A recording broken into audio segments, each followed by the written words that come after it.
Hello. In today we'll be playing the newest update of Hearthfire. This came out on the 2nd.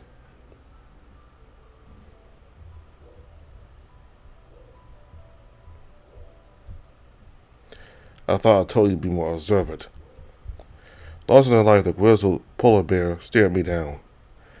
The wild hope that Tomback had somehow materialized to save me vanished under his cold gaze. Can you stand? Huh? He looked at me as if I was deaf, a sickle brow arcing. Can you stand? He reiterated his statement, putting emphasis on the last word. The socket of the attack was finally fading, my mind returning to focus. Unfortunately, so did the rest of my body. I could feel pain shooting on my forearm where the desperate wolf had tried to take a chunk out of me. The rest of me felt like it was on pins and needles, a painful chill of the place creeping in through my wet clothes. My legs wobbled, fighting me as I stood up, nearly tripping and ending face first in the snow. To my surprise, a firm hand gripped me, ensuring I didn't tumble. I gave the old bear a quizzical look, but it must not have registered with him. His gaze was calculating, analytical. It was the same stone-faced expression as stomach. We must move. His words jolted me out of my frost-line reverie. Where? My cabin is nearby. He looked me over, his cursory glance growing grim. Your clothes are soaked. You'll die if you don't get out of them soon. My slack-jawed stare made his brows furrow, the inside leaning on his gnarled cane. Do you need me to carry you? Part of me wondered if he could, considering his subtle lip. All I could do was shake my head like a lost little kid. Good, we need to get moving before the snow falls. My head tilted skyward as I stared at the swirling maelstrom above. Everything felt like I was viewing it through a tunnel, like it wasn't real, or I was some sort of passenger in my own head. As I walked in his way, the old polar bear cut a swath through the Arctic wind, something I was thankful for.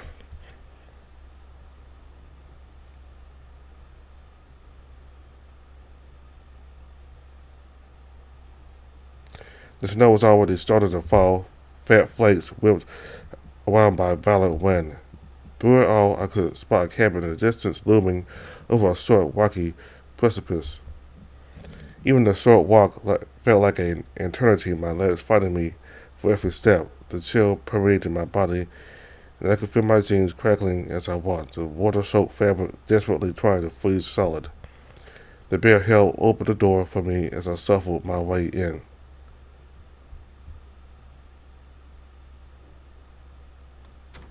The temperature difference was a relief as I stepped past the threshold. Quark shut the door behind him as he followed. He moved past me, heading to the fireplace, golden embers glowing invitingly. I watched as he threw a log or two in, pulling them from a pile resting against the wall. Sparks rushed up the chimney as the freshly toasted fodder added to the growing conflagration. Come here. The bear commanded, waving a large paw at me. Honestly, I had forgotten I was still standing at the door. The yawning expanse of the vast living room gave me pause. You need to warm up. Come here. He repeated more instantly this time as he flashed me a furrowed look with those piercing eyes. The stern tone set my feet to movement as I nearly tripped over them.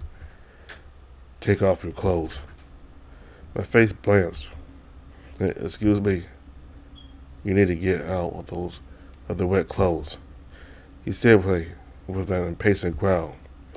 You're still at risk for hypothermia. But I knew what he said made sense. Part of me was incredibly apprehensive about disrobing in front of this particular person. Or don't. It's your choice. Freeze as you wish. He got up from his knees, the movement seeming to be a struggle of arthritic appendages. I'll get you a towel. His social skills seemed as up to snuff as Tomax. At least the latter had an excuse to be standoffish. It wasn't until he was around the corner and out of sight that I felt comfortable peeling my river-soaked clothes off. The back of a wooden chair was a convenient drying rack for my shirt. My pants went over the seats. I kicked off my boots. I left my underwear on, though. I wasn't about to strip completely down at a stranger's house. The warmth of the fireplace lit at my back, chasing away the chill that had followed me out of the river. I could feel my legs returning to life, the jiggling sensation finally fading just in time for Kawat to return. He was walking with his cane, a third thump interrupted the cadence of his footsteps. His glance was impassive despite my half-hearted attempt to seal my body with my hands. Here. The towel he was holding was pushed brusquely into my chest. I didn't fail to notice that he also had a mankit in his hands, the bear moving to the nearby leather chair. We need to dress your wounds as well. He looked up in the middle of unpacking the dusty box. Draw off. My expression screwed up as I regarded the old bear. It seemed my body wasn't the only thing thawing out. My mind was catching up to my circumstances, and I found that I didn't enjoy being ordered around by this man. Do you wish to take your chances with the snow? He followed my gaze to the nearby door, gesturing with a nod. The winds had picked up flakes flitting through the gusts that obscured the forest beyond the front window. No, I muttered dejectedly, using the towel to get the worst of the water off of me. I didn't fail to notice the streaks of red I was leaving, though. Come here. I tied the towel at my waist, reluctantly moving towards the old bear. I hissed between my teeth in an antiseptic-soaked cloth wrapped around my injured forearm. The puncture marks from the wolf's teeth bubbled, fizzing a light pink along the wounds. It stung, but he held my arm firm as he wrapped gaze around it. He grunted, looking it over, twisted my arm left and right until satisfied. The wounds may need stitches. However, you'll live. Well, at least that was reassuring.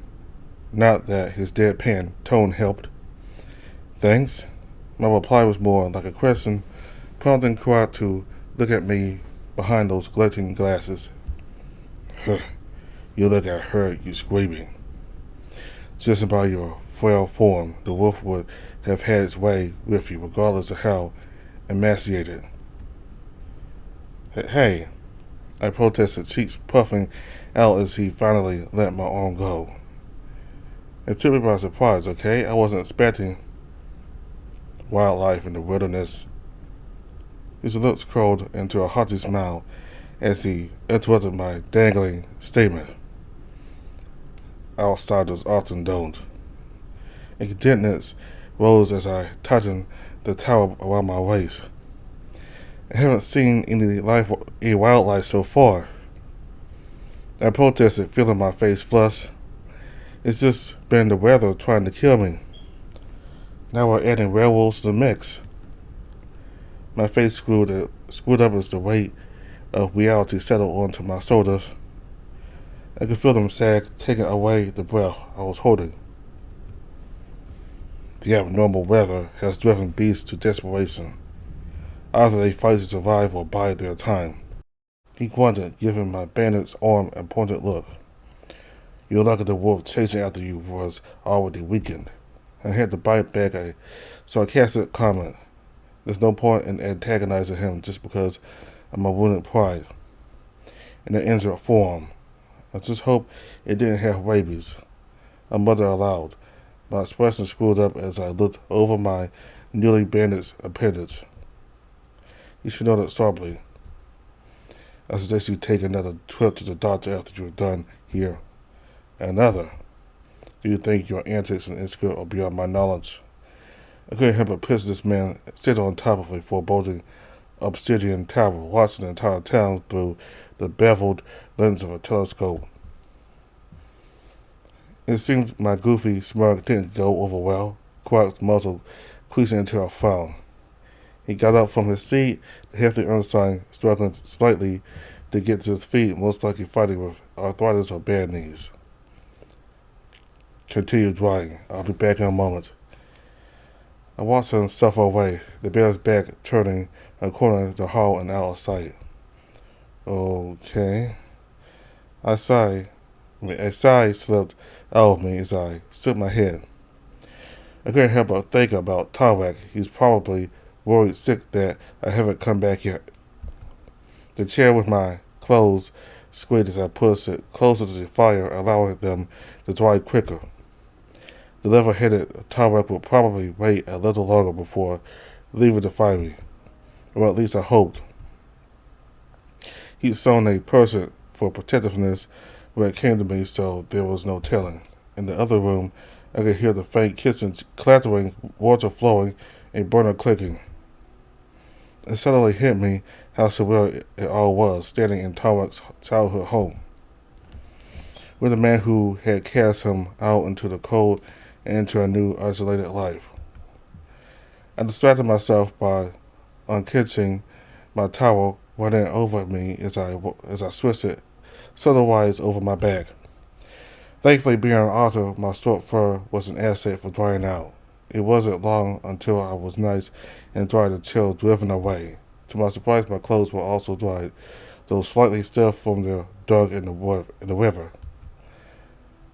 It wasn't the best experience slipping on non-pliable fabric, but I'd rather have my modesty restored before the bear returned. Yeah, what I wouldn't do for a fresh set of clothes. I could feel some of the egg in the seams of my jeans. My attention wandered, eyes tracing around the room until they stopped at the nearby bookshelf. A little bit of boredom and curiosity had my bare feet trotting across the hardwood. Over to it, several novels lined the shelves, with titles and authors that I was unfamiliar with. It seemed Kurak was well read, at least not that I was surprised.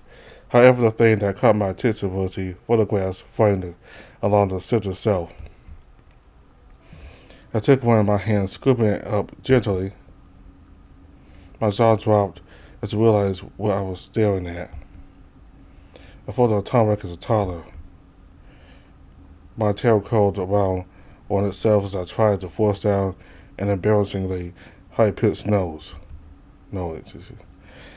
It was hard to imagine Tarek even being this small. It seemed impossible, and yet here it was. I was thankful my phone didn't get washed out of my pocket as I pulled it out. With a face-splitting squint, I managed to snap the picture. With a face-splitting squint, I managed to snap a picture of the photo before putting it back. Part of me was still a little surprised my phone worked. I had to wonder if waterproof low-key meant disaster-proof as well. Another photo caught my attention. It was older. The colors looked washed out from age. A pair of smiling polar bears. Or well, one was. I could only surmise it was Tarek's parents. It was interesting that his mother was taller than his dad. He was grinning, leaning with an arm looped around her husband. Clark's smile looked rather worn by comparison. Tarek did say his mom was pretty high energy. Other photos showed the pair together in various settings. Apparently someone was at Centerburg. It wasn't until I spotted a duo of marble foxes that I began to piece things together. I chuckled softly as I put the photo back. Everything seemed so normal in these photos. There were two couples, even a few photos of Tarek and Yuka together as kids. I feel compelled to ask where everything went wrong, but I knew the answer. The picture stopped abruptly around the age Tarek was a teenager. Even at that age, he was still huge. The muted kettle whistle pulled me out of my thoughts, reminding me of the here and now I was stuck in, with a bitter old man who not only lost his wife but his son as well. I could hear him before I saw him. Balanced in his free hand were two cups perched on a small tray. It was surprising he didn't drop them, considering the rough swagger of his step. burgundy liquid slosh within the cups, the smell of a freshly brewed tea tickling my nose. He was more of a coffee guy, but I couldn't deny the allure of a warm drink after being drunk in a freezing weather. However, it was more trepidation about the guy giving it to me. Quark stared expectantly behind his glasses, having stopped just short of me. "Well," he asked tersely, "are you going to take it or not?" My hesitation made his brows furrow further. "Do you expect me to brew myself 2 cups?" Robotically, I reached out, taking the steaming mug into my hands. Grabbing the side of the porcelain cup was a mistake. I was lucky most of the tea didn't splash out as my grip wavered. Kawhi didn't seem particularly impressed, but what else was new? The bear sat on a nearby chair, the leather seat compressing under his heavy weight as he got comfortable. The silence was far from comfortable as I nursed my cup of tea in my seat. Scalded fingertips notwithstanding, it was all right. I guess he put sugar in it already. I could taste a hint of citrus and honey. It was nice. Minutes ticked on, the clicking of a clock filling the silence. It was occasionally punctuated by a wayward crackle of the flickering fireplace. "Thanks for, He looked up from his tea, those ice blue eyes staring straight through me. "Saving me?" The statement came out as a high-pitched question, my voice crackling. He snorted, bushy mustache swiveling. "You already thanked me, but your appreciation is noted." And here I thought Tomek had the disposition of an iceberg. He canted his head to the side, inquisitively watching me from the corner of his eyes. "Do you expect me to ignore your screams?" I could tell from his tone that he was asking me a trick question, one designed to see how much I knew about him, or rather to see how much of my view was already influenced. "You've been pretty icy so far, so maybe." The big bear snorted softly. "I see." He took a drag of his tea, the bottom of the mug tipping up. "So, he's told you about me, huh?" "Who?" I had a feeling he already knew, but I feigned ignorance anyway. His eyes watched me searchingly over the edge of his glasses. He made a disgruntled sound before shaking his head and taking another drink of his steaming tea. I followed his example, giving my own a little sip as the comforting warmth of the fire caressed my back. Crack exhaled a tired sound that mirrored his face. "How is he?" The question was blunt, throwing me off guard. Again, who? His expression simply screwed up, his brows furrowing. "You know who I'm talking about, boy." The tail end of his statement was snippets. I found myself caught off guard by the parental authority in his voice. The bear took a breath. "My son." Now it was my turn to grow indignant.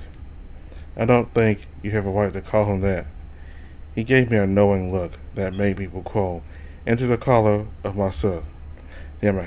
Guess I fell for it. "Why would you care anyway?" He seemed to take my indignance in stride with another placid sip of his tea. "You've been staying with him." It was less of a question and more of a statement. "How did you—" The light of the fire made the room dance with flickering citrus shades. "Do you think that secrets can be kept in a town this small?" He paused, taking a long drag from his mug. "I knew the day you walked into the snow leopard's office." His words were indifferent, like he was stating a fact. He thumbed at the handle of his mug, his tone stilted, sounding hesitant. "How is he? Feel him?" His brows furrowed, a look of annoyance flashed over his face. I could tell he was getting a little tired of my misnaming game. "No." He let out an exasperated sigh. "Tawak." I lowered my mug, a feeling of anger bubbling in my stomach along with the hot tea. "You're right, he did tell me." He was taken aback by my sudden fire and, for the first time, seemed to take me seriously. "He said you hit him, and for what? Because he didn't want to marry and have kids?" You threw out your son because he didn't fit your standards. The recoil from that statement hurt more than I thought. As much as I tried to blame Daryl for the reason I left home, it was more than just him. He was just a latest symptom.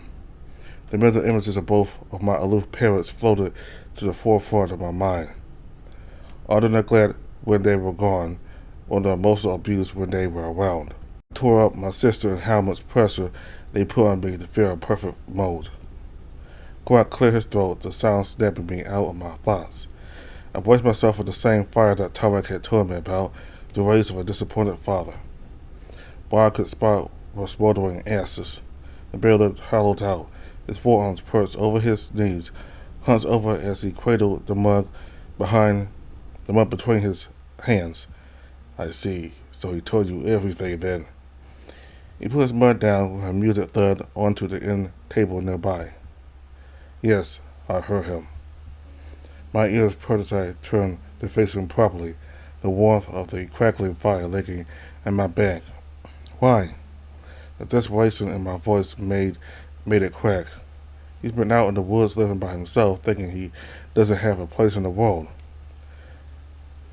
I didn't choose the life of an exile for him. But he kicked him out. Where else was he supposed to go? The old man didn't have an answer for me. Instead, he glared at the reflection in his cup of tea. Do the youth address their elders like this where you come from? It's not about that. I snapped, indignant swelling. You hurt your son, and he's been out there alone for years. Do you not care? I got up from where I was sitting, catching a surprised glance from Croc. If you don't, I want to leave right now. You care about him that much? My brow lifted as he regarded me. I'm surprised. Assuming you're not bluffing, Otter. My stomach clenched, the warmth of the churning tea turning uncomfortable. I had said the words without thinking. Speaking of reflex. Even then, I was fully prepared to get out as soon as possible. He got up, strolling past me towards the fire. Another log went in, the bear pulling a poker from the nearby basket before giving the burning conflagration a few jabs. Is that a yes? If you interpret it as such, I'm starting to see how you are related. He let out an amused snort. For the first time, a genuine smile crossed over his muzzle. I'm sure he wouldn't appreciate your comment. I wasn't about to argue with that. The story that Tom painted didn't cast him in a good light either. Yeah, probably not. I don't hate my son. He doesn't know that. As far as he's concerned, he just owned him and wanted nothing to do with him. The bear jabbed the log again, the wood crackling as part of his crumbled to sighing, sparkling ash. I'd be surprised if he didn't feel the same way about you. He seemed content with ignoring me for now. Either my words weren't getting through or he was contemplating. Regardless, it was mind-boggling to find myself playing family therapist. I just wanted to go back to Thomas' cabin. Instead, I found myself stuck with his father. Deciding to change conversational gears, I opened my mouth. What were you doing out here? I could ask you the same question. And Arthur wandering the woods by himself. Were you trying to freeze to death? No. I muttered discontentedly. The recurring snow has made game scarce.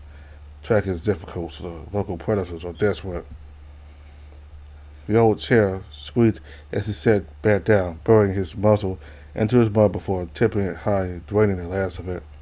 It's not like I was trying to get eaten. I protested heat rising up my neck and into my cheeks. I was trying to find Torrance' cabin and got cut off. Unsurprising. Thanks. I muttered brusquely, draining the last of my cup as well. You haven't answered my question. Neither have you. I started try my best to sound intimidating. He stared me down, a contest to see who would break first. That smirk appeared over his muzzle once more as he leaned back in his seat. I may have misjudged you. Very well, I will answer your question. Yes, I care about my son. I made mistakes, several in fact. He looked to the window, gazing at the wall of white swirling beyond the porch. When your town is dying, we would do anything to save it. He explained, his fingers lacing together, forearms perched over his knees. The responsibility as leader of this village demands nothing less. The people, the history, this town will end with me as its last chieftain. That's a little presumptuous. His attention turned, the bear giving me a bemused look. You think the town's going to Venice along with you? No one will be left to safeguard the town's future. He proffered, though the conviction in his voice wavered. It might be a small town, but there are still people there who care about it. Both you and Tarek are nihilistic about this place. And even if it does fade away, if everyone moves out, nothing lasts forever anyway. The attitude of the young. He scoffed, standing up before collecting his cane, leaning his considerable weight over it. Fleeting and vapid, generations of tradition and culture reaching back to antiquity, and you expect me to give it up, to let it fade away as if it never existed. I'm not saying that you should stop caring, but sometimes I think, I pause, taking a breath. It's best to let things go and move on. He watched me for the longest, peering down through his glasses. I couldn't tell what was going through his head, going through his mind, his expression stony. He spoke after a moment, his words slow, calculating. Would you suggest I do the same with my son? Now it was my turn to backpedal, my words used against me. You said you still care about him, right? He let out a low rumble from his throat, the aged earth sign nodded slowly. I know you care about the town, but is your relationship with your son worth it? Like if things are dwindling anyway, why alienate Tarak? I couldn't read his expression, but at least he was listening to me. Honestly, if it were me, I'm not sure I could forgive you. He grunted, tilting his head back to look down at me, and that's supposed to convince me to talk to him. I shrugged slowly. Closed, I guess. You heard him. The least he can do is try to apologize. He exhaled sharply. I couldn't tell if it was angled at me or himself. I'll think about it. The fact he even entertained my suggestion was a shock. As far as Tarek had told me about him, he was incredibly stubborn. And if I spoke to him, what makes you think he would entertain me? Despite the still in his voice, I could see a glimmer of uncertainty in his eyes. I would still appreciate the apology on some level, even if I didn't want anything to do with you anymore. I let my words sit, the clock ticking quietly away in the background. I met an old fox in town who said he knew you. Ah, Punik. His voice had a momentary fondness, his icy visage thawing. He said that you are not a bad person, but the bear chuckled softly, picking up on the unspoken word. He doesn't think what you did was right. He let out a short huff of regret, eyes rolling. I'm almost surprised to hear that, considering his boy abandoned him. He left with hardly a word, traveling to the other end of the country. The seat groaned in relief as the bear stood, his broad shoulders bobbing up into the air. But enough of this. I didn't pull you from the snow to be lectured by someone less than half my age. Despite the childish nature of his words, his tone didn't live up to it. His walk was labored, the polar bear putting more weight on his cane than he did during the march there. If you want more tea, the kettle's in the kitchen. Feel free to use the guest room until you wish to leave. He was already ambling down the hall before I could think of a reply. The old earth sign climbing up a set of stairs and out of sight. I sighed softly, stopping the crackle of the fire, my only companion now. My stomach rolled around, hot tea sloshing as I thought about the heated conversation that had taken place. What was I even thinking? Would this even help, or was I just being selfish?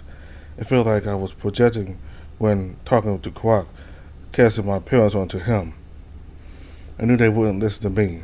Any time I tried to talk to them about the emotional neglect or the unrealistic expectations they thrust upon me, they would shut it down. The fact that Kwak was willing to consider my words was a surprise. Still, there's no telling how Tarwak would take it.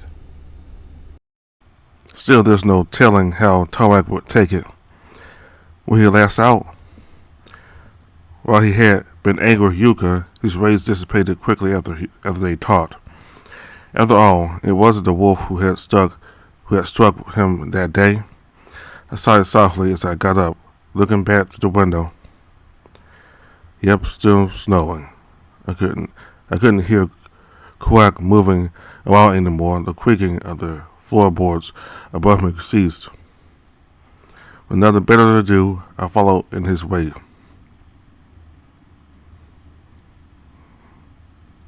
The climb up the stairs was faster for me as I reached the second level. All the doors were left open, save for one at the end, which I assumed was Quack's bedroom. And I wasn't about to go in there. The last thing I wanted was a flash of something I didn't want to see. A slight shudder went up my spine as vivid images of Yuka's closet mentally slapped me. I took the first room on the left, stepping in just enough to determine if it had a bed. It did, and more. There was a shelf along the wall that caught my attention in particular. Several wooden figurines were clustered over it, threatening to overflow with how tightly they were packed. I picked up a few, looking them over. Fierce small mammals like rabbits and a fox here and there. There was no doubt in my mind who had carved these. Despite everything, I couldn't help but smile. Knowing that a little piece of Tarmac was in the room with me was comforting. Or well, pieces. The figures were rougher than I was used to seeing, unpolished, both literally and figuratively. The rest of the room was sparsely furnished, not that it was much of a surprise considering its previous occupant. Besides the woodwork, I could spot a packed bookshelf, tackle boxes, and fishing poles in the corner of the room. A Spartan lifestyle was programmed to him. His cabin wasn't much different. I stifled a yawn as I put the figurines back, moving to the bed and dropping onto it. It had very little give, my body barely bouncing over the broad surface. God, did he sleep on a slab of wood too? I groaned, turning onto my side to give my back some relief. Slipping my phone out of my pocket, so the usual. No signal. The muffled noise of the wind outside was a pleasant backdrop as I closed my eyes and drifted off.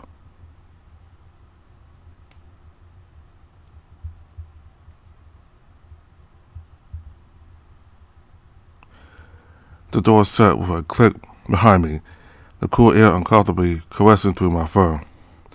Barely peeking above the snow-dusted evergreen, lying on the horizon the morning sun shone brightly in the sky above. The way it made the snow-capped mountains in the distance sparkle was beautiful. Something else was starting to dawn on me as well, that I wasn't going to be here forever. My stomach sank as I thought about Tarmac. I found a question in my muzzle. I stuffed my hands as I walked down the trail away from Quack's home. At least my stomach isn't empty. The old bear was nice enough to cook me breakfast. After he left me little choice. He barely acknowledged me, speaking over his shoulder to let me know he prepared a plate for me. So much for sneaking out unnoticed. Still, his icy generosity left me unsettled. At the very least, I said what I felt needed. It was up to him to decide if he wanted to talk to his son again, if he took me seriously. If I told to let him back into his life as far off of a chance as that was. A pair of pointed ears caught my attention as I walked around the bend. A bushy tail flipped as a familiar old fox toddled into view. Pennant looked like he wasn't expecting to see someone. Literally, the fox nearly crashed into me, his mind clearly elsewhere as I deftly dodged out of the way of the slow-moving missile. He blinked, turning to regard me, the gears visibly turning behind his eyes. I could almost hear the comical ding as they locked into place. A smile I made bemused split his muzzle. Ah, Chris, isn't it? His voice was like a peppermint to the brain, sugar sweet and nostalgic all at the same time. Hi. I laughed, still a little awkward on my feet. Funny finding you here. I think you didn't just take a wrong turn in the wood, huh? Partner tilted, his mustache doing a little wiggle as he watched me. He was closer to the monk than he realized. His smile faded as his gaze drifted to my patched up arm. Seems like you had an unfriendly encounter there, boy. The sleeve of my jacket was still torn, sweated open along the forearm where the wayward wolf had clamped down. Sincerely hoping it ain't from the resident of the abode you just came from. It seemed he was half joking, a genuine chord, a concern hidden in his voice. But no. I answered quickly, waving my hands in front of me disarmingly. He might bite my head off, but I don't think he actually take a chunk out of me. I said with a strange chuckle. I was just heading to Phillips again. He tittered softly. You might have a hard time with that one. Confuser tilted my head, gesturing for the old fox to elaborate. He's had a little mishap with his furnace. Oh, right. The rust of that night with everyone chaotically crammed together nearly made me forget. Won't be open for a while, I'm afraid. He stroked his mustache thoughtfully. Meanwhile, images of me bubbling and going rapid from my body danced alarmingly on the edges of my thoughts. He's had a little mishap with his furnace. All right, the rust of that night with everyone chaotically crammed together nearly made me forget. Won't be open for a while, I'm afraid. He stroked his mustache thoughtfully. Meanwhile, images of me bubbling and going rapid from my body danced alarmingly on the edges of my thoughts. The old man adjusted himself, flashing me another one of those comforting smiles. Not to worry. He's got a temporary setup at my boy's cafe. I'm sure he can get you fixed up. He turned on his heel, gesturing for me to follow him with a flick of his bushy tail. Wait. He stopped, pointing, ears traveling back. What are you doing out here anyway? Nothing that can't wait. He answered, whimsically, before resuming his pace.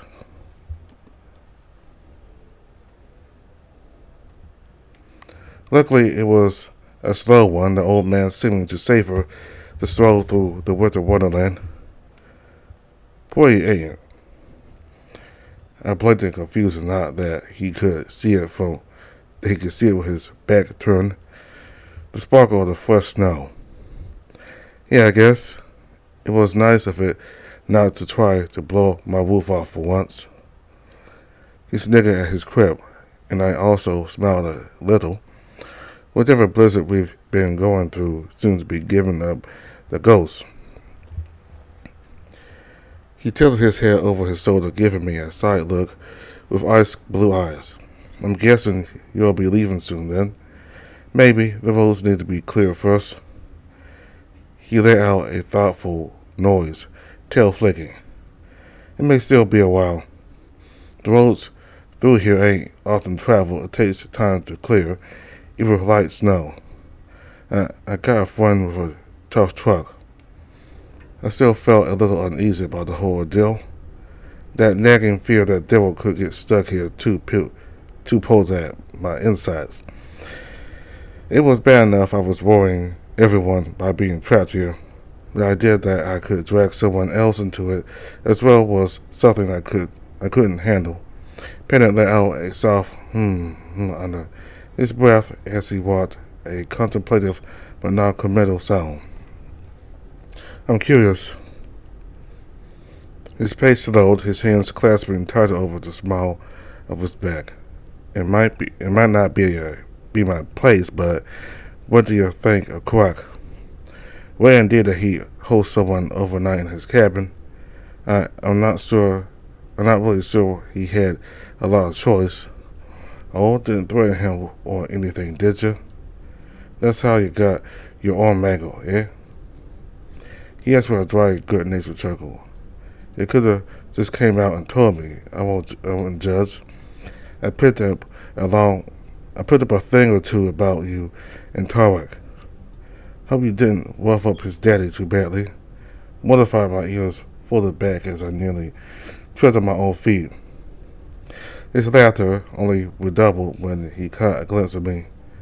I could not argue that he doesn't deserve a good kick in the can.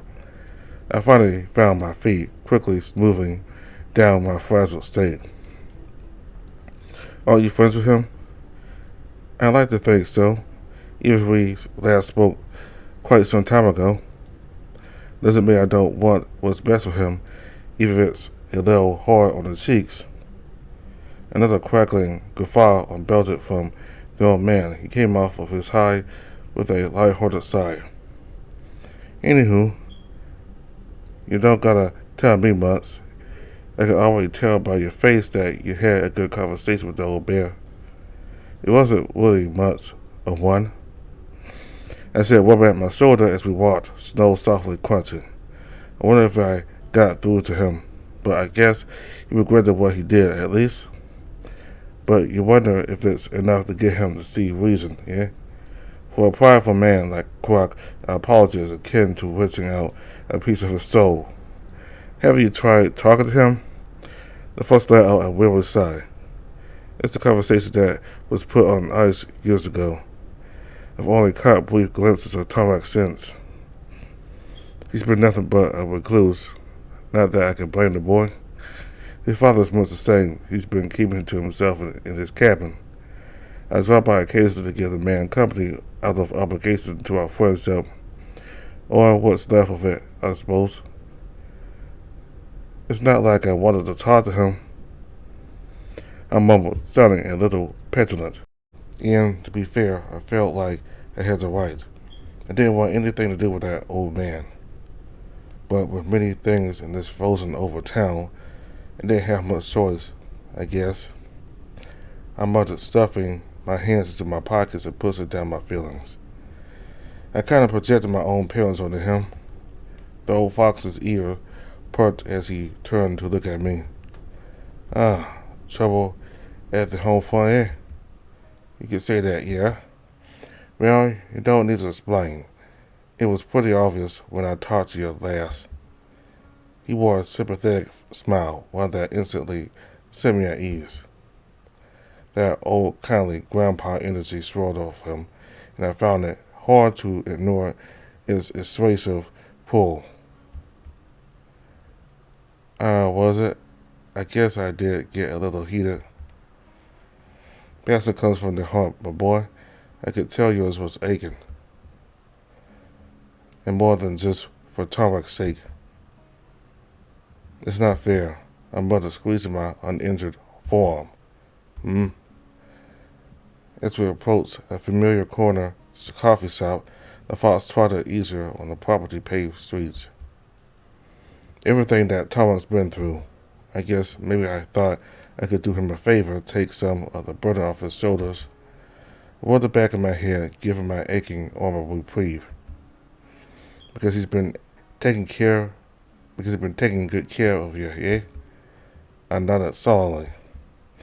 I'm not big and strong like he is. I need to do more than chop wood or help him catch fish. I think I saw an opportunity to try and talk. If the ball started rolling, maybe. I muttered words trailing off. It's kind of like Yuka and Tarek, right? The fox's demeanor shifted awkwardly at the mention of his son, his gaze drifting and his ears flattened back. Not my proudest moment as a father. I could tell he was talking about the rift that formed between Yuka and Tarek. When Yuka slipped about their relationship to Quark, then summarily moved out shortly after. I love my boy, but he's got a stubborn streak. It can be a good trait from time to time, but not always. The fox massaged his forehead, some of that exuberant energy bleeding away, revealing weary age. But I'm glad they're talking again. I have to thank you for that, Chris. A smile pulled across my face. That was the first time he used my name rather than my boy. I'm just an author who blunders into people's affairs. I didn't mean to fix or change anything. It just sort of happened. Funny how that works. I wanted to find a fix for my problems but accidentally set the solutions in motion for others. The fox tilted, clearly amused by my reasoning. Life's a series of random events, for better or worse, my boy. The best we can do is hold on to the good things, the people that pass into our lives. Even if all that's left in the memories, even that all that's left is the memories in the end. He shook his head, resetting back to his usual placid smile. Well, I don't know about you, but all this chatting has worked up a mighty thirst.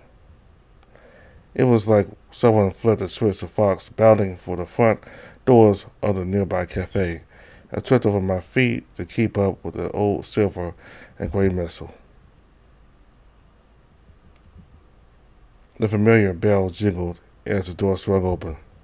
I barely made it through before it slapped shut nearly into my face, turning sideways at the last second to avoid an intimate encounter. Despite my breast was wooden trauma, I noticed things were a little out of place. The corner of the cafe had been transformed, albeit a little haphazardly.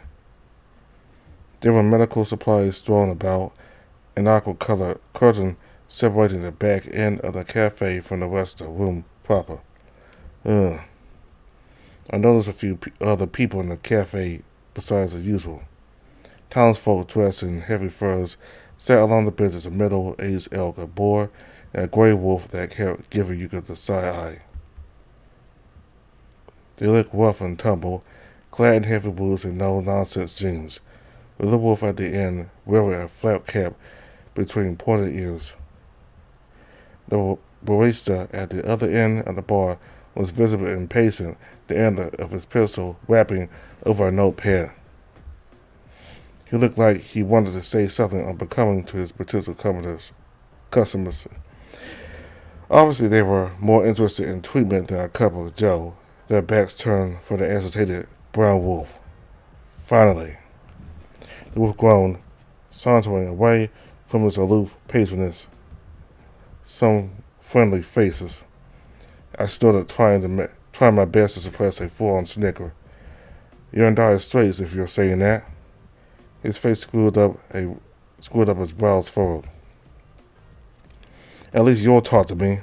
He pointed an accusatory thumb over his shoulder. These mooks won't even look at the menu. Perhaps you shouldn't speak so loudly, my boy. A jovial yet pointed statement came from the old fox.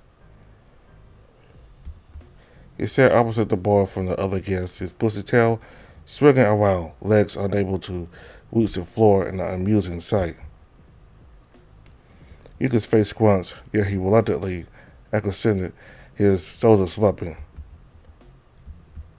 Aren't you already hard-pressed for business? The wolf didn't seem to enjoy the question, the canine rifling through his notepad. It's not that bad. I mean, you've got potential customers coming through your door, right? Did you miss the part where I said nobody wants to order anything? Word of mouth, then. See what I said about a stubborn streak? Yuka's expression fell, replaced with a mortified look. Wait, you've been talking about me? Dad. His face flushed, practically tripping over himself in embarrassment. It's nothing that our new friend hasn't seen firsthand. The old fox chortled. Well, if your other patrons refuse to buy, why don't you get your old man a cup? The wolf huffed, exhaling the growing indignation as he turned emerald green apron fluttering. Does he ever lighten up? I asked, my voice low, the question directed at panic. He seemed amused by the question rather than offended, the old fox's tail swinging around behind his seat. Really, only in private company with those he trusts, I'm afraid. It was always a hurdle raising him, didn't get along with any other children in the village. His smile turned nostalgic as he looked at his fingers digits laced over the bar top, except for Tarmac. I suppose it wasn't all that surprising when I learned that the two of them had formed a relationship. You knew? Like I said before, I don't mind who my son loves so long as they love him in return. The fact that it was Tarmac would have put my heart at ease if I'm being honest. My eyes drifted to the makeshift clinic, a white furred hand poking out, waving for his next patient. The boy at the end of the counter got off of his seat, heavy boots thudding as he vanished behind the curtain. What do you think of Philip? He brightened at the name, his pointed ears flicking back up properly. A fine boy. Though with his age, I probably shouldn't be calling him that. I had a feeling he was a little older. His tempered demeanor and extended paces kind of gave it away. But I wasn't sure. I wanted to know how much older. The password for Yuka's Wi-Fi flashed through my mind, causing me to mentally shiver. Yeah. The sudden voice, followed by a thump of a coffee mug, nearly had me jumping, startling me out of my thoughts. Yuka gave me a look, having caught my little episode. What's got you wound up? It was more of an accusation than a question. His head canted to the side as he gave me a critical look. Nothing. His gaze lowered, tracing over me appraisingly. Predictably, his eyes stopped at my mangled forearm. The fuck happened to you? Nearby Punick slurped of pure black coffee, the sound punctuating Yuka's question. Do you fall something again? He squinted, looking at me strangely. There was something else other than his usual mocking tone. Sympathy? He almost looked a little worried, the corners of his sardonic scowl not reaching as far as they should. No, I snapped, despite the roundabout display of concern. I just had an unfortunate run-in with the wildlife. Jesus, he muttered, ears lowering. Well, you might as well get in line. He gestured to the other end of the room. You want your usual? I opened my mouth to speak, but found myself being cut off. If it really bothers you that much, I'll take the money, he said snipishly, rolling his eyes. How's $3 sound? That seemed fair enough. I've had more expensive cups of coffee back home. I fished my wallet out.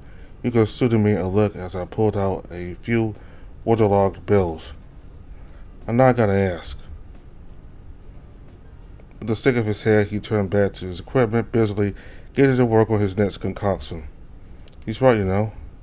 The old fox tilted in his seat, the chair spinning lazily around with him on it. The sooner you get your checkup over with, the better. After all, aren't you anxious about returning to your bear?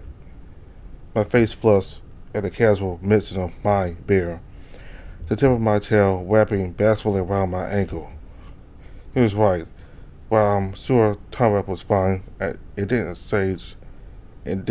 assuage my guilt over causing him so much worry. There was no way he wasn't beside himself right now. The promise of getting checked out and back to his cabin helped mollify my anxiety. One after another, the villagers filtered into the back of the cafe. To my surprise, a few more slipped in through the doors. It seemed Yuka's cafe was becoming a small hub of activity. Some of them even stopped to order some coffee, and if I dared imagine it, I spotted a sprouting smile on a grumpy wolf. Next. Philip's cheery tone called out, the leopard's red eyes poking around the curtain. They fell upon me, the older cat staring for several seconds until it clicked. A subtle frown quizzed across his muzzle as he regarded me, eyes darting over my person until they spotted the latest testament to my misadventure. His way was curt, but I could tell he wasn't pleased to see me. At least not in this context. Quiz. Philip, Doctor? I caught the words getting caught in my throat. He slid his rear of the white plastic of the folding table, document spread along with his laptop over the surface. The cat lifted my wrist gently, looking over my injuries through the fray in my jacket. What happened? The question in that tone, purely objective. It was a little unsettling. I gave him the long and short, the snow leopard nodded as he listened intently to my tale of being attacked by a wayward wolf and promptly thrown into a frozen river. My cheeks tinged pink with embarrassment as I tucked my hands into my pockets. I made more trips to the doctor here than the last 5 or more years combined. I wasn't used to feeling like an object of pity. It wasn't something I enjoyed either. Despite the impassive demeanor, his features turned sympathetic, a round ear twitching as he let go of my wrist. While it's fairly uncommon, being attacked by wildlife isn't out of the question. Can you take off your jacket for me? I nodded compliantly, sucking it off and tossing it onto the back of a nearby chair. I let out a soft hiss as he wrapped the bandaging, cool air stinging at the bloody, punctured wounds. Philip winced as he looked over the damage, an expression that made my stomach sink. I'll have to set more stitches. Oh God. I was unconscious for the previous set he had sewn inside me. He must have caught my horrified look, the cat placing a reassuring hand over my shoulder. Not to worry. You won't feel a thing. I'll get you numbered up before we begin. There's a matter of a rabies shot, however. I flinched, nearly tripping over the chairs beside me, causing it to squeak loudly over the hard floor. It's not one of those old ones, right? Where the doctor stabs you several times in the stomach. I could feel the sweat beating over my forehead. The second between my question and his answer lasted a torturous eternity. Thankfully, there has been a few improvements since that time. The cat said with a tinge of levity, his fluffy tail giving a flick. I'm going to go ahead and inject your forearm with lidocaine. He was already rifling through his supplies, dipping his paws into an open chest before producing a syringe and loading it up. Take a seat and sit still for me, won't you? I let out a low groan as I moved closer, pulling out the chair with my jacket clinging to it before reluctantly dropping down. I covered my face with a hand, turning my head away. Even though I didn't see it, I could feel the needle's sharp pinch. Starting to think I was making light of Tomak's fear of needles. All done. A breath slipped out of me that I didn't even realize I was holding. You can give me a moment. I'll fetch the vaccine. It will be several minutes until you're properly numbed up. A few magazines are nearby to occupy yourself if you grow bored. He gestured to help Hazard's pile at the end of the table, the pile that was decidedly far out of my reach. The doctor slipped out of the makeshift back room, the curtain fluttering behind his lab coat, leaving me in relative silence. My thoughts drifted for a while, eventually becoming aware of the weight in my pocket. I put out my phone in them, and clicked the power button. Good, it still had some power left. A soft buzz came from the device. A message lighted up now that I was connected to Yuga's Wi-Fi. Messages made their way in, flashing over the top of my screen. Hey, hope you're doing okay. I managed to get coats off my back. I can come pick you up. I snorted a little under my breath. It was impressive to see how far the line had come when it came to texting. This typing used to be atrocious, not even bothering to fix errors and blatant typos. I could barely squeeze more than 3 or 4 words back then. My thumbs roared over the digital keyboard, tapping away. Might be soon. The snow started to let up. I chewed on my lower lip, the thought of informing him about my recent antics warming around in the ears of my mind. Given my hair dismissive sake, I decided against it. He didn't need he didn't need to know more than necessary. Hell, I hadn't even told him about mining mountain adventure yet. He'd probably flip out if he knew I was attacked by some rabbit wolf. Just say the word, dude. I wasn't expecting a reply so quickly as I stared dumbfounded at my phone. The solution the doctor stabbed me with was starting to get to work. My forearm tingled, the subtle burning pain gnawing at it fading into noise. It was a little unwieldy, but I got another message out before my fingers failed. Thanks for covering for me. I could see him typing a message in response, my phone vibrating quietly in my palm shortly after. I was your linebacker, man. My face screwed up at the football reference, and a mute snort slipping from me. A warmth ballooned in my chest, a contented feeling spurred by the strangely wholesome reply. I forget how much I missed just talking to him. We'd been so wound up in relationship drama that I forgot what talking to my best friend was like. The doctor returned with a curtain flutter, a gleaming syringe in hand. I couldn't help but go. The sentimental moment shattered as I shrank back into my chair for what came next.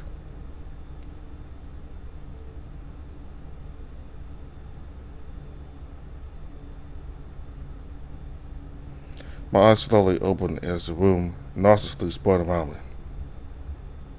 Once or two if I should be thankful he gave me the side of my uninjured arm, a dull ache spreading through it.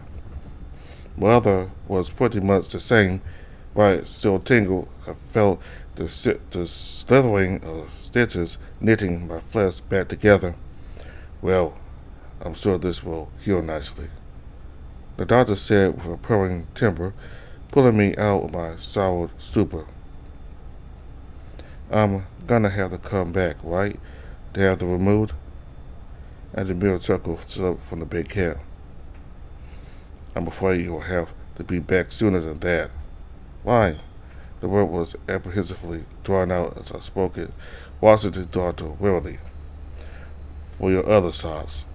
My stomach dropped like a stone in a bottomless lake. Far be it from me to assume this was a one-time deal. You'll have to take a series of 4 injections over the next 2 weeks. Today was your first. He said with a commending, charismatic smile. Well, I don't exactly have a lollipop for you. He said with the most sincere tone possible, even if it sounded sardonic to my ears. Why don't you talk to Yuka? I'm sure he'd be willing to fix you up with a treat at my behest. I don't really like being a charity case. I mumbled, tentatively tracing over the bandage wrapped around my stitched forearm. Nothing wrong with taking a helping hand, Mr. Smith. I'd take advantage of it if I was in your position. I bent back at it and retorted, after all, this wasn't the first time I had been given this lecture. The sound on the front door jingling open caught my attention, followed by a small amount of commotion. Isn't Mr. Walker's den rapidly brewing, discontented voices making themselves heard? Philip and I exchanged furtive glances as I quickly snatched my jacket back up. To my surprise, Tomac's impressive frame was standing in the door that swung wide. The winter wind whipped behind him, morning light casting an imposing halo around the bay as glittering flints of snow floated around him. My heart swelled at seeing my savior again, a feeling of relief washed over me, though I didn't have time to enjoy the spectacle of a towering Tomac. The 3 villagers had him surrounded as accusatory glances bored into the bear. So that's it then. It seemed I caught the middle of a one-sided conversation. The wolf with a flat cap glared daggers into the impassive Tomac. The canine's eyes narrowed. I do not know. Tomac said in response, his words chopped short as he spoke with his usual taciturn flair. My brother is missing, lost from that godforsaken storm. The canine quaked with his teeth bared, looking as if to lunge at Tarek with the pearly white points. And all you have to say to me is, you don't know? This is not my responsibility. Maybe you should check that attitude out of my shop. You can sit nearby, the apron-clad canine stepping around his bar to saddle against Tarek. The hat-wearing wolf flipped his burning glare between both bear and fellow lupine. You side with this outcast of your own kind? He could whistle, his hackles going up as he stood a little taller. I'm not the one causing shit. He snapped back, stepping around Tarek to point an accusatory finger at the other canine. You got your boo-boos taken care of, so get the hell out of my shop. The canine snorted sharply, carrying his head back to look down his nose. This outcast looks around the edges of town, skulking about while we try to survive. He spat, his words turning out as a pithy growl. How do I know he isn't cursed? The canine jabbed a finger at the bear's chest, wisely deciding not to close the distance completely. Some profane act to anger Nanook into forsaking us. The other villagers twins at the name of what I can only assume was some sort of god. Overt support of their bellicose third dwindled as boar and elk exchanged uneasy looks. Why else would he avoid his people? Son of Koak. The name didn't have time to fully form, the tail end of it turning into an act as the gray wolf was lifted from the floor. He squirted in Tarek's grip, the bear's impassive face having twisted into a resentful visage. Do not speak to me. He deadpanned a tone of finality that chilled the room more surely than the blowing wind behind him. It only succeeded in partially cowing the wolf, his ears pinned back, defiant expression holding fast as he was brought back to his feet. No wonder you're forsaken. The irascible canine spat, the wad of spittle splattering on the floor just short of Tarek's boot. The rest of his mollified entourage followed, the elk flashing Tarek a more sympathetic look as he passed. This still hung in the air even after the door clicked shut, at least until Tarek's gaze found mine. A small smile cracked, his eyes lighting up as he stepped forward. Quiz. The ear nearly squeezed out of me as he crossed the room and crushed me into a hug. His clothes were frigid, but the bear inside was outright toasted. It was a soul-warming hug, and I found myself smiling once the air had receded into my lungs. Are you all right?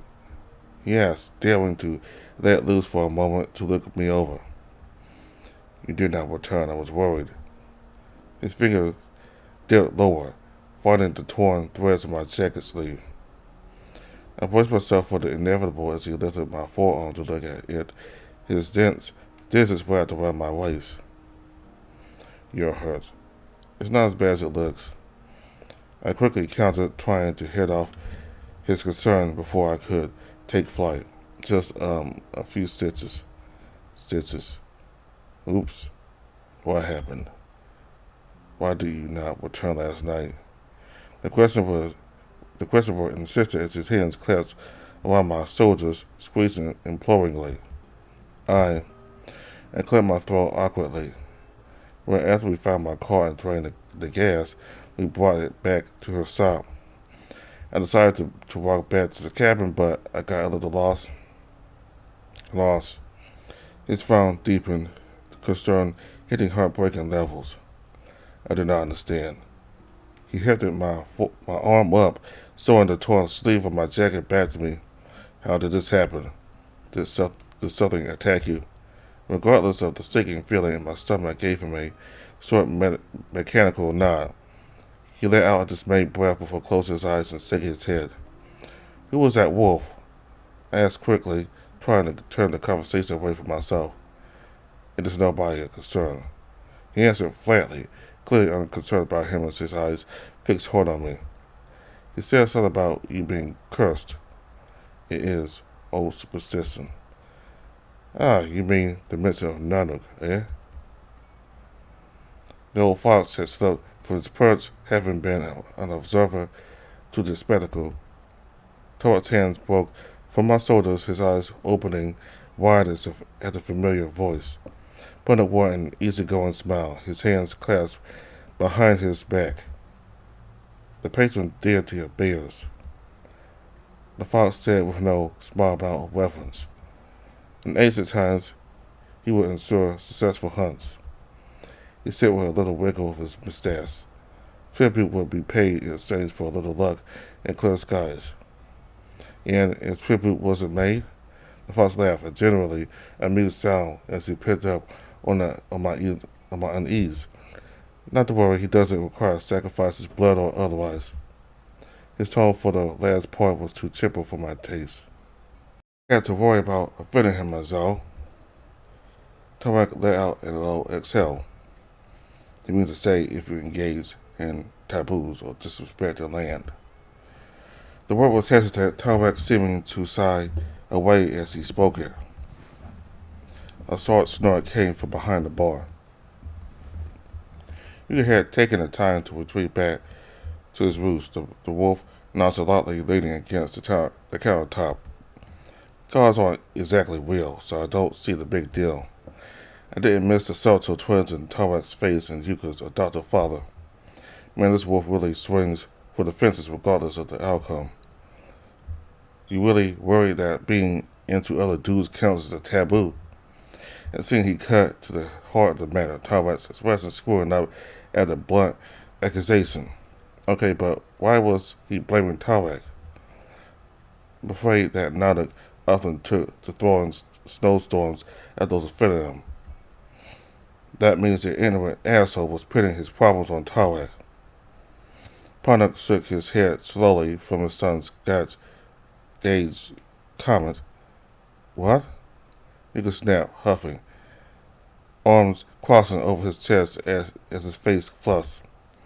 Perhaps a bit more tactics in order. The white fur cat lurking in the background finally appeared at the forefront. He smiled, slipping up against the bar, his hand tracing over the wood to find Yuka's perched digits.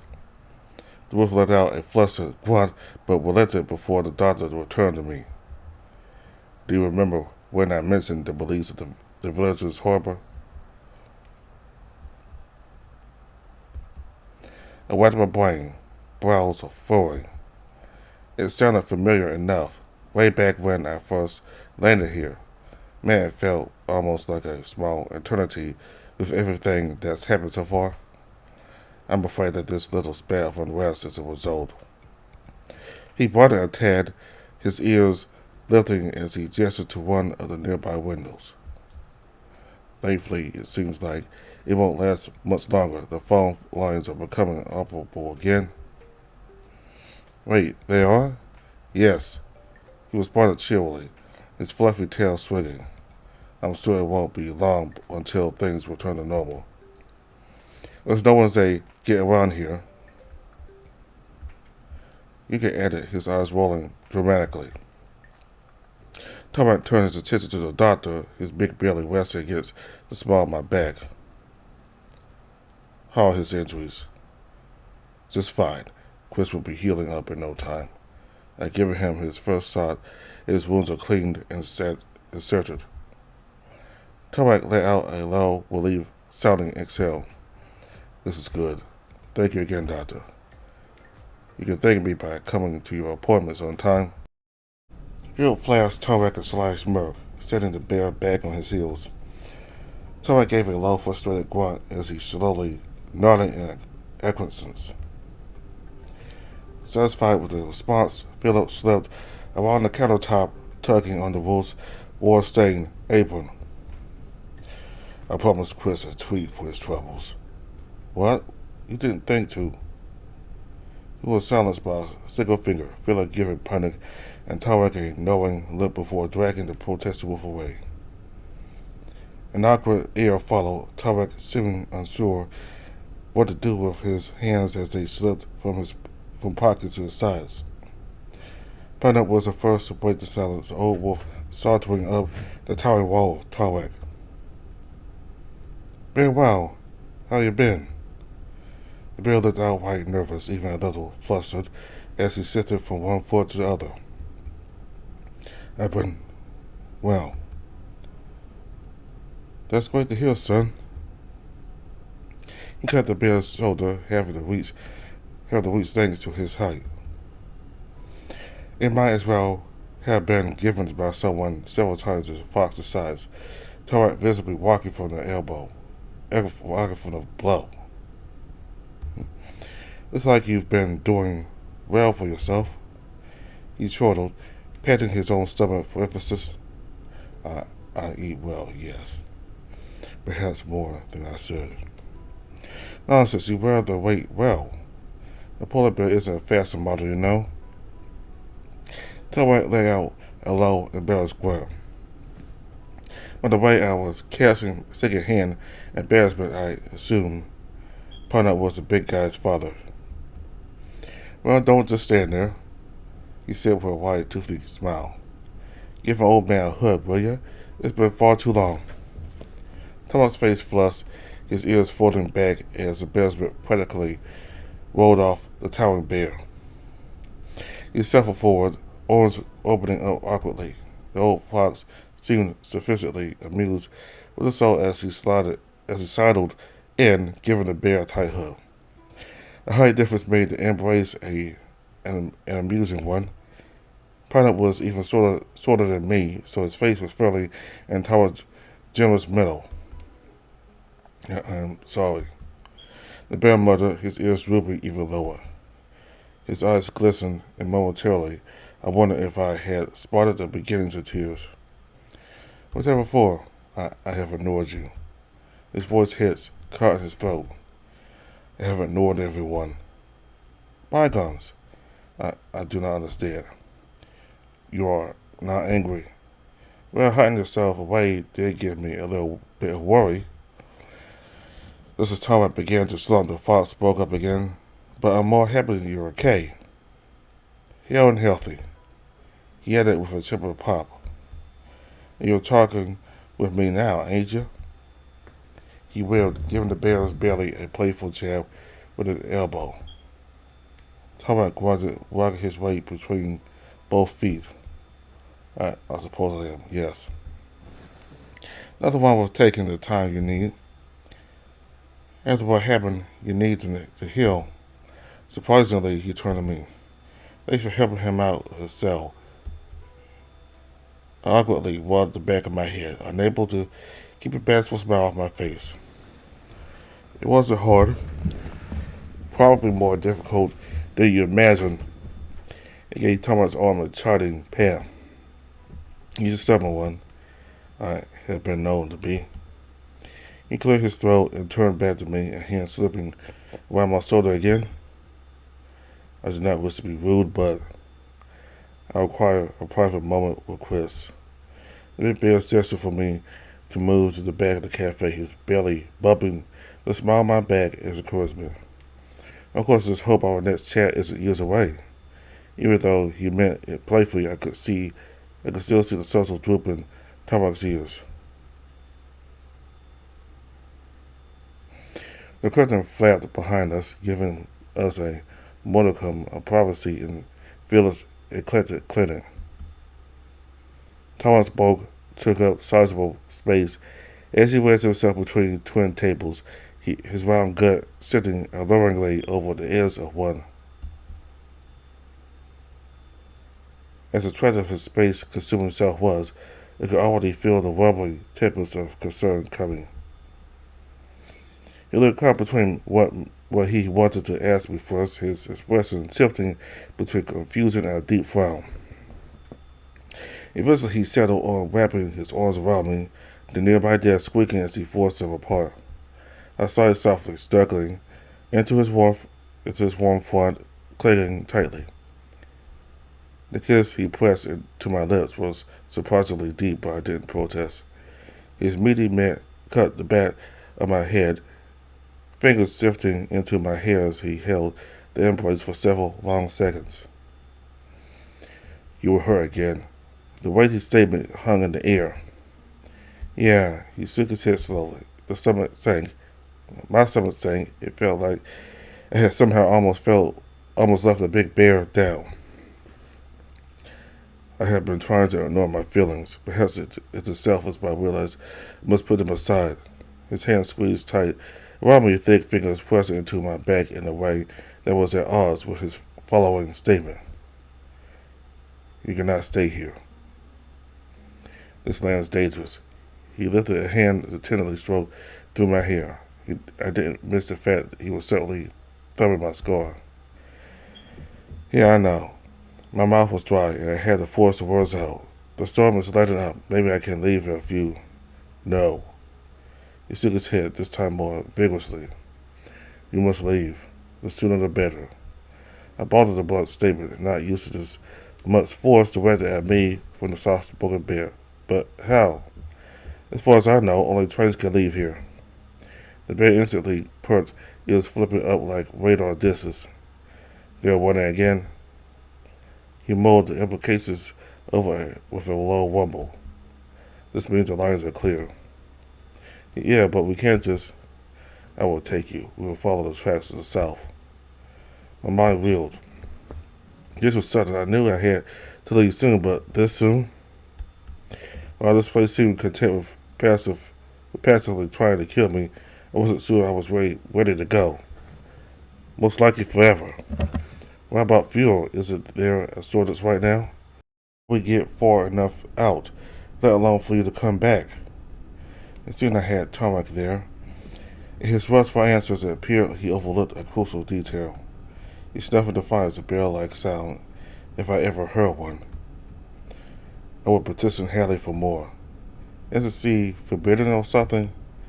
I will offer her whatever she wants. Tarmac. I'm going the words coming out of me as I whine. You don't need to sell your soul for gas. A wide smile spread over his muzzle as he regarded me. Perhaps we could barter. It would be worth trading my soul to see you to safety. He laughed as I punched his shoulder, a playful growl bubbling out of me.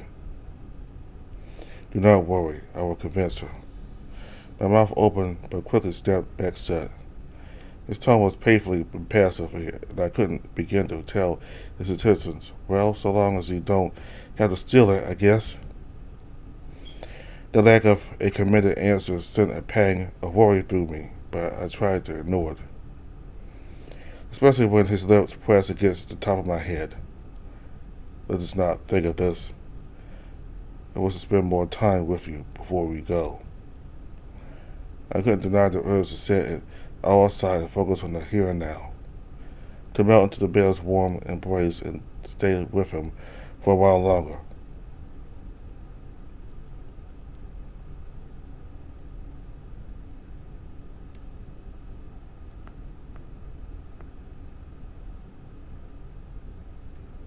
It seemed that fate aligned. Dale responded quickly to my messages, eager as ever to get on the road. He probably would have driven out today if I would have asked him, maybe even within the hour. Torek had been busy most of the day, having sequestered himself in his shed. I know Hallie said she's the one who maintained his snowmobile, but the grease-lit rag in Torek's back pocket told another story. It wouldn't do to break down halfway out of town. Well, that's what Torek told me anyway. I found myself eagerly agreeing, so considering how I landed here in the first place. He's on the ground, his hefty bulk slid underneath the raised snowmobile. No jacket this time, probably worked up a sweat even in this cold, considering how long he's been at it. Despite his padded feet and those thick legs sticking out, the rest of him was obscured. The impulsive thought of tickling them just to hear him giggle passed through my mind. I pushed it away as I approached, dropping to my knees and peeked under the lip of the snowmobile's chassis. He stopped what he was doing Mid-winch turn, amber arises, peeking past the gun works to peek at me. Ah, Chris. I giggled softly. No need to come out of my account. I just wanted to say hi. And to let you know you've been there for a while. I have lost track of time. He slowly pulled himself back out, scooting carefully onto his rump before sitting up. This trip will be long. He rumbled, reaching up to take my hand in his. It was a little oil slick, and some of the roots of his white fur stained dark, but I didn't mind too much. I have never been so far from the village before. He turned his head, pointing his nose towards the nearby work desk. In addition to org hands, in which is a large map of Western Canada stretched out over the old bench. He already had a pair of pins pressed into the map, a blue one marked Escud, while the red one marked the gas station closest to the border we were set to meet at. My work is nearly complete. I do not want us to break down. Only after you are safe. My expression screwed up. What about you, though? He waited my concerns aside with a large hand, his other redoubling its affectionate squeeze around mine. I will survive. My frown deepened. How can I not worry about you, Tomac? You've taken care of me, protected me, and now you're risking yourself to try to get me home? You have to promise me this isn't a one-way trip for you. His smile was gentle, reassuring, at the very least. Do not worry, my snowmobile has served me well. It will not fail. I sighed under my breath, muttering. I used to think that about my car. He canted his head to the side, giving me an amused look. I have also now driven it off a cliff. I groaned loud and low as my head and shoulders fell back. Tarek let out a wobbling, good-natured guffaw as he tugged me. His hands were greedy as they grabbed over me. They turned at my sides, one errantly squeezing my rump, causing me to jump. Tarek! I squeezed, face flushing hard. You're going to stain my clothes. There's something else down below if you keep it up. Forgive me, I am feeling clingy. I coughed under my breath. The way he said the word made the fur over the back of my neck tickle. I had been worried. He leaned his head up, nose perched against my sternum, as he peeked at me with beautiful side-screen eyes. You still have not told me what happened after your attack. I assumed that the weather kept you with Hallie. Boy, I wish that were the case. My stomach sank. I still had no idea how Tarek would react, knowing I had spent the night in his father's cabin. I chewed my lower lip and thought, my stomach churning with the dissonance of telling him the truth or trying to change the subject. No, I wish it was, though. I muttered, settling on telling him the truth. I might have fallen into a river. He blinked, expressing blank as he stared up at me. You fell into a river. Kind of continuing to twin, yeah? My humor was as flat as it sounded. Concern itched across his face, his hand sliding off the small of my back as they brushed past my tail. What else? My mouth went dry as I avoided looking directly at the inquisitive Ursine. I bonded until you're dead. The statement came out as a question, my tightening throat causing my voice to go up nearly an octave. He watched me for the longest. His expression was enigmatic, but I could tell he wanted me to continue. So I did. I told him everything as he watched me, his arms snug around my sides. His eyes simply shifted, thoughts silently rolling around behind him. At least until he snorted softly. He wishes forgiveness. He shook his head, furrowed chin sliding across my stomach before abandoning our tender embrace. I took a quick step back as he got up as he got to his feet angrily. He stalked back and forth, feet audibly slapping over the cement floor. His tendons flexed over the back of his hands as he opened and then flexed his fingers. The war of emotions playing out over his face was thinly veiled. He didn't exactly say that, I lightly corrected. He stopped in the middle, pacing, and saw by, peering over his broad shoulder at me. Just that he regrets what he did. And I guess he would want to apologize. Tawak snorted again, his thumbs hooked into his pockets. His back rippled with raw brawn from the gesture I probably would have ogled any other time. If he wished to apologize, he would have come to me himself, not whisper regrets to a stranger. I'm not advocating for his behavior, Tawak. What he did to you was unforgivable. I twiddled my fingers, having shoved my hands deep into my pockets. I guess, I muttered softly. If it were me, I'd at least want to hear an apology. Like if I didn't want to forgive, why entertain this man? Closer? He snuffed sharply, blowing through his nose. I do not need closer. He stepped closer, his hand sliding around my shoulder, fingers slipping around the nape of my neck. I am content. I coughed, my face heated up as he traced along my hairline with one of those meaty digits. Okay, well, just food for thought, I guess. I know neither of my parents will apologize for their behavior. That's one of the few things I've wanted from them. An acknowledgement that they did some things wrong, you know?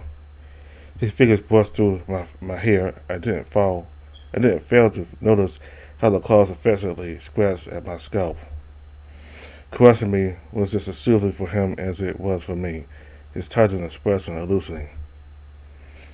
Whether that neither one of them hit me so. He let out a long exhale, eyes slitting as he watched me, keeping the side of my face cupped in his darkly padded palm. I will think it over, he moaned, voice low. Perhaps after our return. My stomach dropped at the subtle reminder that we'd be separated soon. If this place didn't seem content on killing me, I contemplate whether to stay. Immigration papers and an unfinished college degree notwithstanding. Tawak slowly shook his head. I did not wish to think of my father. These thoughts are for later. For now, I wish to focus on you. On us. Uh-oh? I can feel my face flush again, my cheeks sizzling hot. There's somewhere I wish to take you before we leave. Is it the hot springs again? I asked with a chuckle. You enjoyed it that much? He asked with a self-satisfied smirk. Well, yeah. This place is absolutely freezing. Having a warm bath was fantastic. Besides, it's the first time I've ever seen the hot spring, let alone take a dip in one. Perhaps you will still enjoy our time together even without hot water. It would be unfortunate for the food to get soggy. Food? I cocked my head to the side, looking up at Tawak curiously. He smiled, albeit bashfully. I have had this planned for a short time. There's a secluded spot that I enjoy. I wish to share with you. Out in the cold? I asked, a hint of apprehension in his voice. There would be blankets. And a fire. He paused, his smirk widening. And me. I spotted my hand working up a blur behind my head as I swayed between my feet. But, well, it does sound kinda nice. Romantic. I will let you judge. His face was close to mine, the bear hunching over, the warm breath from his big, broad nose tickling mine. God damn, he was really putting on a charm now. I know I've thought it before, but there's no way I would have guessed he had it in him when we first met. For now, I will finish my work. Go back inside. I will be with you shortly. The chaste kiss he pressed to my lips set me back on my heels, giving me a jump start, even as my fragile tail fluttered around me. Sure thing. I giggled softly, the heat rising from around my collar. I watched an ebb to giddiness. I could feel darker thoughts finally slide away.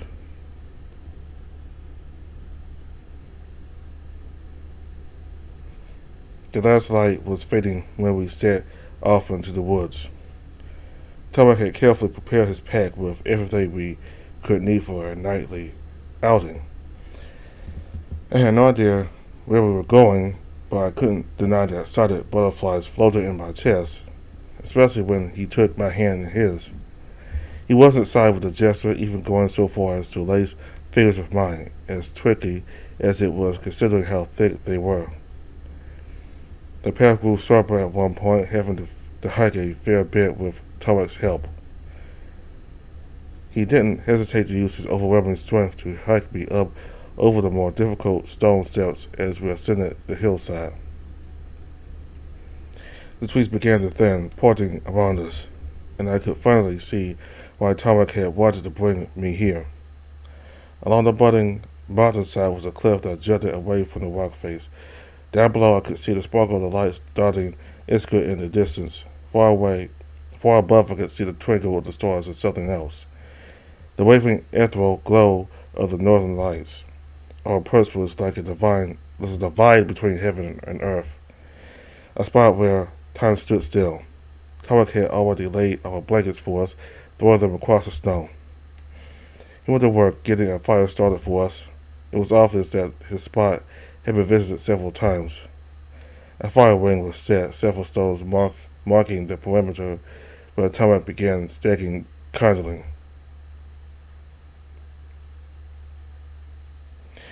The campfire crackled to life, wood smoking before rising into a proper flame.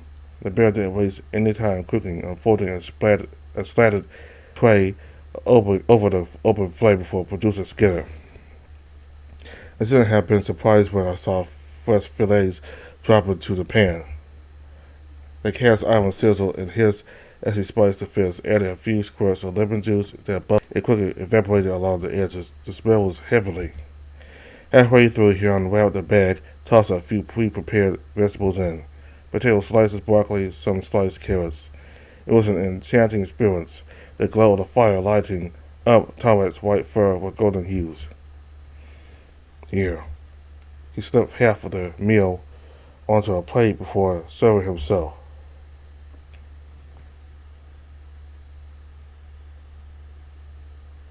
We both ate in comfortable silence, bathed in the natural beauty of the snow-swept landscape and trailing incandescent sky above. Is it to your liking? His voice had a hopeful hint, even if he didn't need it. It was delicious, I hoped. My grease-stained smile, illuminated by the firelight, made it clear. Thomas expressly screwed up his palm, reaching into his bag of cookware. He produced a napkin of earth sign, shaking his head as he used it to dab at the corners of my mouth. I could have gotten it myself. I muttered a grin, refusing to slide from my face. You could have, but I wished to do it. I couldn't help but giggle, a sentimental sigh of following. Kind of like everything else, huh? He smiled, one framed by the waving orange flicker of the fire and the blue-green glow of the lights above. It was a sight that I don't think I ever forget. Tarek's hidden, gentle nature distilled into this one moment, this one expression. You act like you're a burden. You are not. Most people would probably be sick of me eating all their food. I said with a amused snicker as I watched the bear under the lambent light of the stars. I have more than enough, you know this. He nudged me gently, which is to say, with nearly enough force to push me over. I laughed, slapping at his arm as I toppled onto the sprawled blankets. The warmth of the fire hadn't quite reached the edge as fabric collected the night chill. That didn't stop the bear from pinning me, his heavy weight dropping over me, particularly that solid middle. Northern Lights certainly made an interesting backdrop when compared to the smug smirk he wore. I would squeeze it out of you if I must. Squeeze what? I squeezed, the weight pressing down on me, catching me supine. The knowing look he saw at me told me everything I needed to know. He would press the self-deprecation out of me like a depressed lemon. His warm breath against my ear forced an unbidden moan to slip from me. You were saying? He leaned closer, the deep timbre of his voice tickling the sensitive hairs that lined the inside of my ear. It took every ounce of willpower to keep from milling out in a huff. It wasn't until he eased off that I could breathe fresh air, my head still spinning from lascivious overload. You're cute when flustered. I'm glad that you find me attractive. You have no idea, I muttered breathlessly, still sprawled underneath the bear's deep saddle. I would miss this, you. The sweetness of the moment soured slightly in my mouth. It's not like we'll never see each other again. He gave a long pause, his gaze drifting to the dark horizon. Right? He returned his gaze to mine with a reluctant smile. I'm sure. He tried to sound confident, but the conviction wasn't there. And no wonder. We were worlds apart. Just looking out at that simmering, veil waving in front of familiar stars was enough to cement the notion. He pulled me back up, an arm wrapped behind to steady me. His bicep might as well have been a backrest. Tired? He asked me, head looped around, the keep walks over me. Maybe he misinterpreted my weary expression for exhaustion. A little, I guess. I paused for a moment. Are we going to sleep out here? A peal of laughter echoed past the cliff into the night air. I did not plan on it. I would rather spend my last night with you in bed. Why? I leaned closer, making my breath hitch. Do you enjoy my company under the stars that much? Hey, I was just asking. My cheeks blazed, but I held firm against the mouth of a man leaning into me.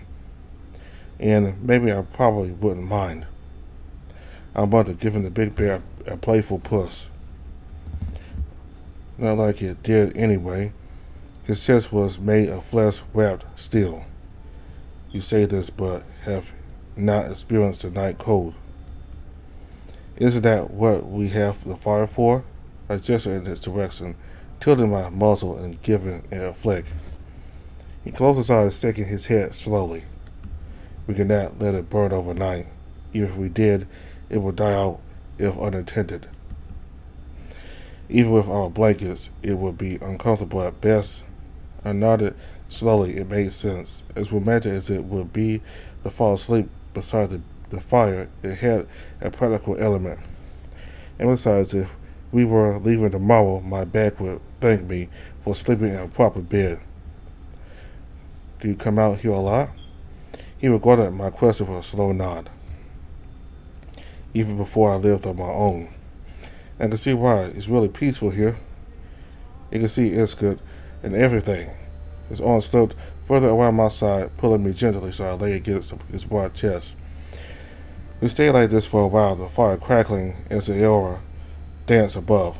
I don't think I ever forget the scene. Will you be okay? The soft-spoken question caught my attention. Will you leave once you are home? You came here for a reason. I pondered the question, my thoughts turning inward as I did a small amount of soul-searching. Had I found what I was after? Solace, strength, the conviction to move on with my life? I thought about it for a while, my ears shriveling and his brows furrowed. Yeah, I was kinda wandering around in a fog. Kinda aimless, honestly. I was just doing the motions. I gotta admit, this was probably the most interesting few weeks of my life, I said with a sardonic chuckle. Tower nodded slowly as he intently listened to me. I think I was hedging much of myself on my previous relationship. It was the only thing I had going, but it wasn't working out. but I realized somewhere along the line that I don't need that to keep going. You can stay on your own. The bear rumbled softly. You are strong. My expression screwed up at the words, but Tarmac spoke before I could try to protest. You have survived. Most would have broken. I am proud of you. I could feel a subtle burn in the corners of my eyes, burning, tears blurring my vision as I blinked them away. Thomas' padded thumb tenderly swiped under my eyes. We should return to the cabin. It is late. I nodded slowly with a smile, trying my best not to sound a little snotty as I cleared my sinuses. Yeah.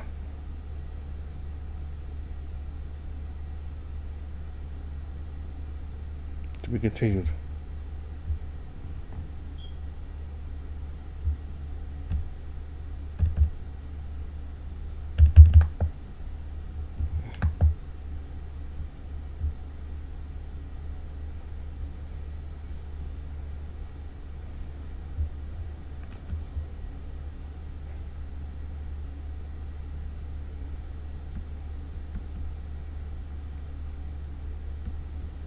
Thanks so much for reading so far. Hearthfire is a passing project between a small group of friends that we couldn't get anywhere without an audience. You can find more information about Hearthfire on our Twitter page. Keep an eye on it for updates and changes. If you want to support the project, feel free to check out our Patreon page. Patrons get access to new builds a month ahead of time.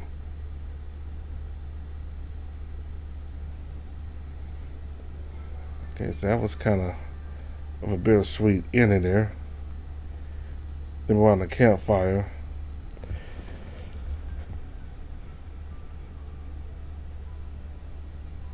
So, looks like he'll be heading home sooner than I thought. Well, I thought he might stay here a little bit longer, but looks like he's heading home now, and Tarwak is going to do it. He's going to take Chris out of the village and take him down to the border. So it's sad, but it's sad that they're about to separate. I mean, hopefully after Chris graduates college and once he can somehow get everything straightened up with immigration, he can possibly go back to Iskut and visit Tarak again, or maybe even stay there permanently. I mean, I think eventually he should go back to Tarak. Eventually, he still has college. Plus, he's an American in Canada without any legal permission to be there. So, those are two things he has to sort out before he can see Tarmac again. But I hope these two don't. I hope there's a come to a point where these two don't ever see each other again. And that and his father, I forgot his name, but his father, he is a cold person, but he's not completely cold. I mean, he did take Chris in when he got attacked by an animal and was at risk of freezing to death in the forest, and he took him into his home and took care of him. So that's a nice part of him, his father. And he's not quite as bad as what I thought. I mean, he's still kind of bad. I mean, he still hit his son and kicked him out of the house, but he's not quite as bad as I thought. And the key word is quite. So, he does want to see Tarmac again, but when Chris told him about his meeting with his father earlier, Tarmac got angry and and wonder why his father wouldn't just come to his his cabin. Why would his father come to his cabin and apologize to him in person instead of saying it to a complete stranger like Quiz? Why wouldn't he just come to his cabin and apologize to him personally?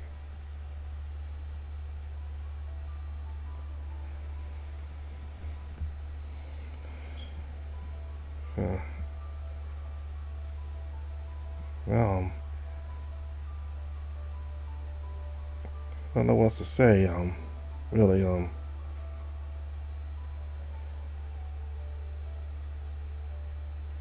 well,